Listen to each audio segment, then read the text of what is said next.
of course, with the playoffs means that we also have award season among us. And there's so many awards we're going to talk about here on this episode, guys, about players that are worthy of these nominees and, of course, nominations rather. And of course, we have to start with the Hart because Connor McDavid, clearly the front runner here, putting up historic numbers this season, 105 points in 56 games played. I mean, can you ever remember another player in history that has had a season quite as remarkable as Connor McDavid has had, Sharpie?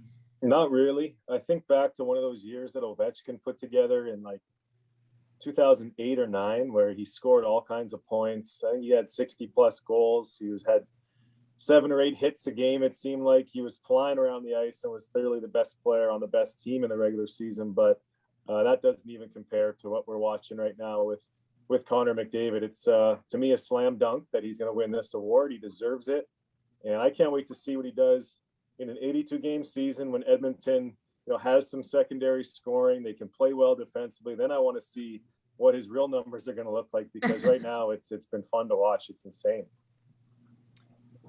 Yeah, it's interesting. He's gotten better and better every year in terms of his production. He started at mostly a point a game, and now he's up to almost 2 points a game.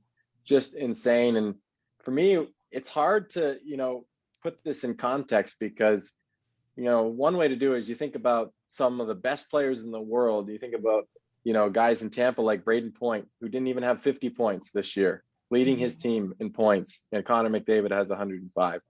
Another way, everyone has to be compared to Wayne Gretzky, unfortunately, in the NHL. But, one way to look at it, though, is if you look at McDavid in relation to the next guys in production this year, and maybe you take out Draisaitl because he's obviously benefiting a lot from playing with McDavid.